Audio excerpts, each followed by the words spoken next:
अस्सलाम वालेकुम and a very warm welcome. आप देख रहे हैं आज पाकिस्तान। मैं हूं सिद्रा इकबाल। उम्मीद करते हैं कि आप सब खैरियत से होंगे। सबसे पहले बात करते हैं कि IMF के एग्जीक्यूटिव बोर्ड ने पाकिस्तान के लिए 1.2 बिलियन की ट्रांश अप्रूव कर दी है। इसका मतलब है कि अगर अप्रूवल ने फॉलो किया है, स्टाफ लेवल अग्रीमेंट हो चुका है, अक्टूबर के बीच में पाकिस्तान और IMF के बीच में ये लोन प्रोग्राम्स आगे बढ़ेंगे under the 7 billion extended fund facility जो कि EFF कहलाता है।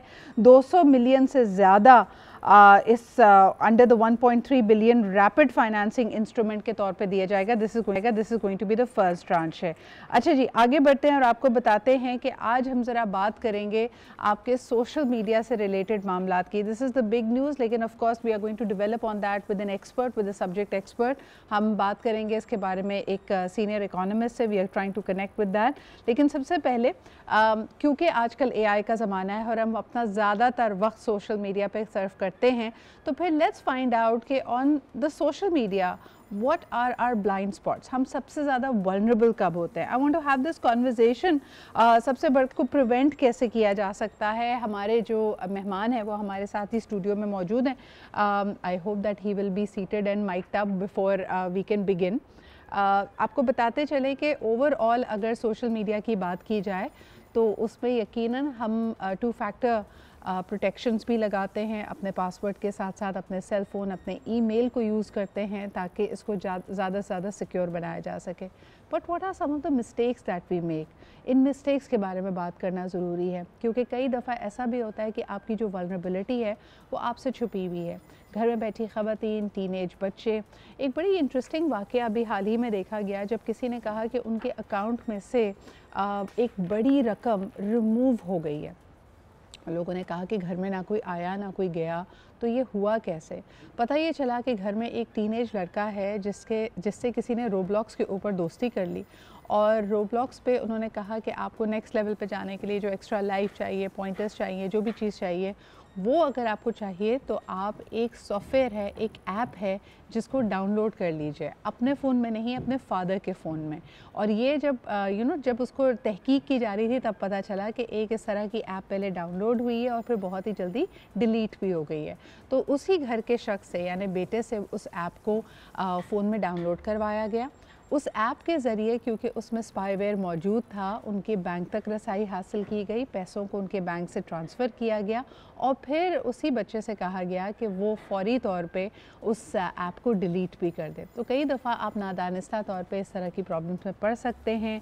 अपना फ़ोन नंबर, अपना ईमेल, जो मुझे लगता है कि हम सबसे आसान अंदाज में किसी तक भी ये इन्फॉर्मेशन दे देते हैं। इस इन्फॉर्मेशन को अगर बैक ट्रैक किया जाए तो बहुत सारी सेंसिटिव इन्फॉर्मेशन आपकी लीक हो सकती है।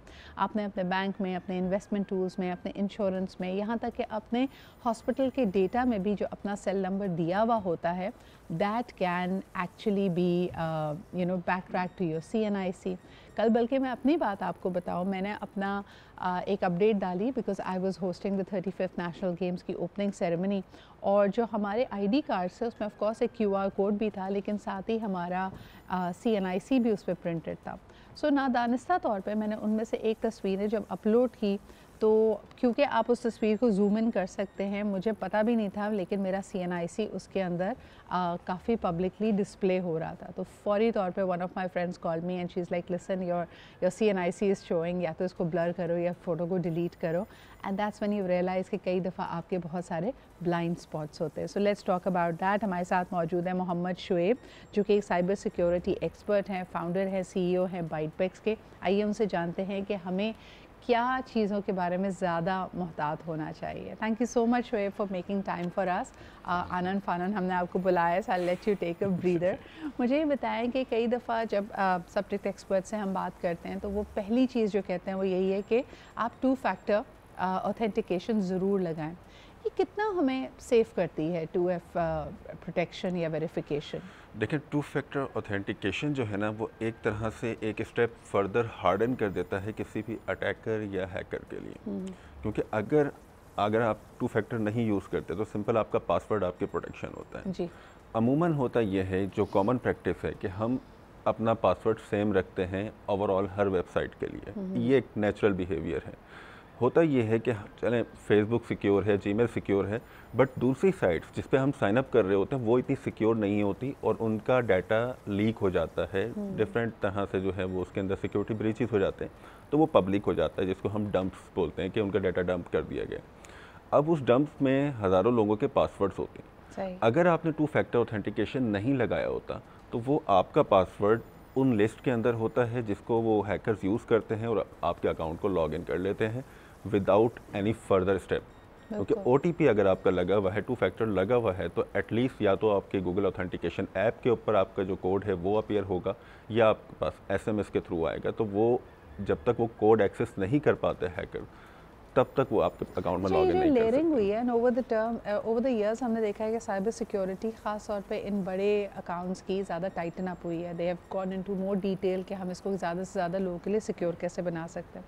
मुझे याद है जब हम पहला अपना जीमेल या हॉटमेल अकाउंट बनाते थे तो used to have a secret question as well कि अगर आप अपना पासवर्ड भूल गए हैं तो आप किसी सवाल को रख लें, उस सवाल का जवाब शायद ऐसा होगा जो सिर्फ आपको पता है। मिसाल के तौर पे आप अगर ऑनलाइन जाते हैं, बैंक्स में जाते हैं, आपके क्रेडिट कार्ड में आपकी वालदा का नाम, only you know her maiden name, तो वो उनका शादी से पहले क्या नाम था आप या रख लें तो आपके लिए काफ़ी आसानी हो जाती है, but that can also be compromise. तो ये जो सीक्रेट क्वेश्चन वाली चीज़ है ये अब आउटडेटेड टेक्नोलॉजी हो गई है। एग्जैक्टली अब ये आउटडेटेड इसलिए हो गई है ना कि उस वक्त सोशल मीडिया इतना ज़्यादा जो है वो पॉपुलर नहीं था, लोगों की चीज़ें पब्लिक नहीं थी। अब ये है कि अगर आपका सिक्योरिटी क्वेश्चन आपने लगाया हुआ है कि विच सिटी आप कहाँ पैदा हुई, तो वो डेफिनेटली आपकी फेसबुक प्रोफाइल स्क्रॉल करेगा, देखेगा कि वो आप कहाँ से हैं, उसमें जाके अंदाज़ा लगा के उसके अंदर डाल देगा। यानी कम से कम 100 लोग ऐसे दुनिया में ज़रूर होंगे जो उस सीक्रेट क्वेश्चन का शायद जवाब जानते हैं। एग्जैक्टली जी। वो आपकी पब्लिक प्रोफाइल जो है जिस पे आप हर चीज़ शेयर कर रहे हैं वहाँ पे इतनी सारी चीज़ें हो सकता है आपने अपने बच्चों के नाम रखे हो, आपने पेट का नाम रखा, अब वो पेट का नाम आपने पब्लिक प्रोफाइल के ऊपर भी मेंशन किया हुआ होगा, वो वहाँ से उसे गैस कर लेंगे। तो इस वजह से एक लिमिटेड चीज़ें शेयर करनी चाहिए पब्लिक प्रोफाइल के ऊपर, फेसबुक पे और दूसरे सोशल मीडिया प्लेटफॉर्म पे, ताकि वो फर्दर भी उसको गेट ना कर सके। ठीक है शोएब, मुझे बताइएगा कि जिस रफ्तार से अब हमारे यहाँ स्कैम्स होते हैं और हैकिंग होती है, आप क्या समझते हैं कि हैकर्स की स्ट्रैटेजी क्या है? वो ज़्यादा से ज़्यादा लोगों को बेवकूफ़ बनाना चाहते हैं, तुक्का लगाते हैं, they just float out things, वही ट्रैप बिछाते हैं और उसमें देखते हैं कि भाई कितने लोग इसमें फंस जाएं, या फिर कई दफ़ा जो स्कैमिंग होती है या जो हैकिंग होती है वो बड़ी टारगेटेड होती है। जितने लोग किसी इंपॉर्टेंट पोजीशन पे बैठे हैं, मिसाल के तौर पे किसी ओहदे पे फायज हैं, कोई ख़ास डेजिग्नेशन है, they are also very vulnerable. तभी आप देखिए कि कई ऑफिस में कहा जाता है कि आप अपना लैपटॉप या अपने ऑफिशियल ईमेल्स को आप ऑफिस प्रेमिसेस से बाहर इस्तेमाल ना करें। सो आपके ख्याल में हैकर्स की स्ट्रैटेजी क्या है? द मोर द मेरियर, या ये टारगेटेड अप्रोच से चल रहे हैं? देखिए दोनों तरीके जो है ना वो अप्रोच यूज़ की जाती हैं। टारगेटेड भी होता है और फिश नेट भी होता है, बेसिकली जिसको हम बोलते हैं harpoon attack and other is fish net. अमूमन जो मैसेज के ऊपर अटैक हो रहा होता है वो होता किस तरह का है कि अर्जेंसी क्रिएट की जाए, ठीक है, और उनसे अमूमन OTP निकलवाया जाए या फिर बैंक ऐप्स का जो है वो OTP मालूम कर लिया जाए। कॉल आती है आपके पास कि आपका पार्सल आया है, OTP बताएंगे तो डिलीवर होगा, आपके डॉक्यूमेंट्स आने से बहुत ज़रूरी हैं और आप OTP बताएं। जैसे ही आप OTP बताते हैं आपका व्हाट्सएप हैक हो जाता है। बेसिकली उन्होंने व्हाट्सएप का OTP जनरेट किया होता है। अब क्या होता है कि अब 12 घंटे तक आप अपना व्हाट्सएप रिकवर नहीं कर सकते, क्योंकि वो उन लोगों ने लॉगिन कर लिया और इतनी जल्दी व्हाट्सएप चेंज नहीं करने देता डिवाइस। अब वो उन 12 घंटों में करते क्या हैं कि वो जाहिर सी बात है आपका नंबर यूज़ कर रहे हैं, तो वो आपके कॉन्टैक्ट लिस्ट को मैसेजेस करते हैं कि मुझे पैसे चाहिए, 50,000 रुपये तुम भेज दो, 90,000 तुम भेज दो, 80,000 भेज दो। अब क्योंकि आपके व्हाट्सएप से मैसेज जा रहे हैं तो वो आपके क्लोज सर्किल में जा रहे हैं, 10 में से एक भी बेवकूफ़ बन गया तो अच्छे खासे बन जाते हैं। मतलब 10 में से मैं बोलता हूँ कि 2-3 तो भेज ही देते हैं। अमूमन ही बड़ा कॉमन है ना डिजिटल करेंसी के बाद। मतलब मुझे ऐसा लगता है ये पैंतरा भी पुराना हो चुका है। लेकिन हाँ, एक सवाल यहाँ पे ज़रूर बनता है कि जब आप अपने व्हाट्सएप की बात कर रहे हैं, जैसे आपने OTP का जिक्र किया, मैं इंडिया की कुछ कंटेंट देख रही थी तो उसमें मैंने देखा कि अगर आपकी राइड हो या आपकी डिलीवरी हो, उसको पहचानने के लिए, एक दूसरे की ID देने के लिए जो राइडर है यानी जो डिलीवरी बॉय है और जो कस्टमर है, दोनों को एक एक इसी तरह का OTP या कोई कस्टमर नंबर जनरेट किया जाता है। तो वहाँ तो फिर स्कैमिंग के चांसेस हमसे भी कहीं ज़्यादा है, क्योंकि यू नेवर नो कि आप कौन सा OTP आपसे मांगा जा रहा है, और इसमें बेवकूफ़ भी लोग बनते होंगे। देखिए वही बात है ना कि एजुकेशन लेवल ज़रूरी है कि वो जो मैसेज आया है उसके ऊपर क्या लिखा हुआ है, कि वो व्हाट्सएप का OTP है या वो किसी राइड का OTP है या फूड डिलीवरी का OTP है। हम अमूमन ये नहीं देखते, और वो सेंस ऑफ अर्जेंसी इतना क्रिएट किया हुआ होता है कि अभी बताओ नहीं तो मैं चला जाऊंगा, अभी मैं बताओ नहीं तो मैं चला जाऊंगा।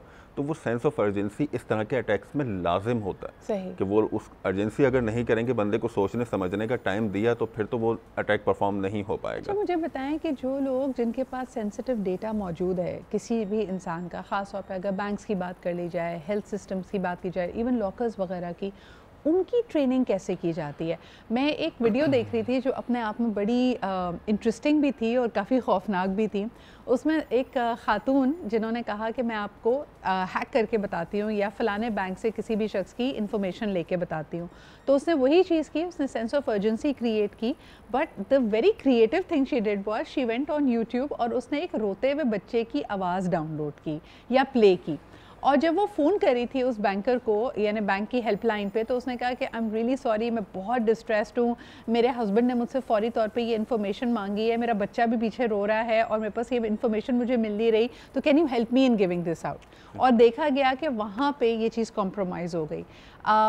हमारे यहाँ भी, because we live in a very Asian, South Asian जो हमारा एक कंजर्वेटिव सिस्टम है, क्या इस तरह इंफॉर्मेशन निकालना एक कोई भी फैमिली सिचुएशन क्रिएट करके, एक ह्यूमन सिचुएशन क्रिएट करके आसान है पाकिस्तान में, या आपको लगता है कि हमारे कंट्रोल स्ट्रिक्ट हैं? नहीं, बहुत आसान है। मैं ये कहता हूँ कि बाहर की निस्बत यहाँ पे अवेयरनेस लेवल वो नहीं है।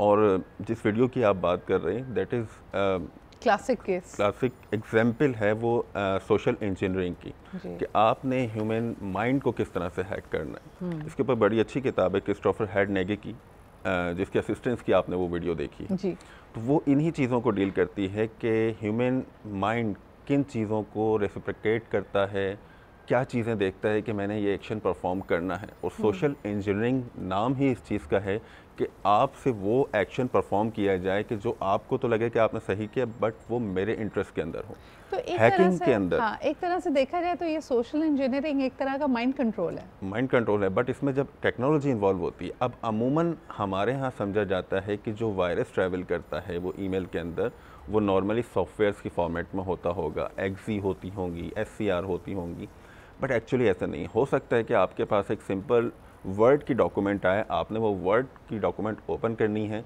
एंड आपका फुल कंप्यूटर कंप्रोमाइज़ हो जाए with your microphone and camera access. वो वहाँ से उस कैमरे के थ्रू आपको वॉच कर सकते हैं, आपकी सारी बातें सुन सकते हैं, आपका पूरा फाइल मैनेजर एक्सेस कर सकते हैं। अच्छा, एक आखिरी सवाल very quickly before we take a break, मुझे बताएं कि एंड्रॉयड और iOS, क्या इनके वाकई जो सिक्योरिटी सिस्टम से अलग अलग है? और इन दोनों के अलावा भी अब तो हमारे यहाँ पाकिस्तान में बहुत मुख्तलिफ साख्त के फ़ोन लोग इस्तेमाल कर रहे हैं। सबसे ज़्यादा वल्नरेबल फ़ोन कौन सा है, सिस्टम कौन सा है? देखिए, वल्नरेबल एंड्रॉयड है। वो इस वजह से है कि जो कॉमन प्रैक्टिस है उसके अंदर अमूमन लोग क्रैक एंड्रॉयड ऐप्स इंस्टॉल कर लेते हैं। ठीक है, गूगल प्ले से हट कर। सो अगर आप ज़्यादा बेहतर सिक्योरिटी चाहते हैं तो आप ज़्यादा महंगे सोल्यूशन की तरफ जाइए। But thank you so much Shoaib for being here. Some of the things that you can do for yourself, of course 2 factor authentication को आप ज़रूर इस्तेमाल करें। और अगर आप उम्र के उस हिस्से में पहुंच गए कि आपको खुद अपने ही पासवर्ड्स भूल जाते हैं, तो प्लीज़ उसकी कोई डायरी मेंटेन करें। अब इस तरह की भी ऐप्स और ऑनलाइन वेबसाइट्स आती हैं जो आपके सबसे ज़्यादा सेंसिटिव पासवर्ड्स को सेव कर सकती हैं। So please make use of them. लेकिन जो भी कीजिए ध्यान से कीजिए और फुल अटेंशन के साथ कीजिए। सबसे बड़ा compromise at times is when people are multitasking, तो उनको पता नहीं होता, वो ऑलरेडी डिस्ट्रैक्टेड होते हैं, तो अपना OTP किसी को देना या कोई बहुत बड़ा ब्लंडर कर लेना इसके ज़्यादा लाइकली होते हैं।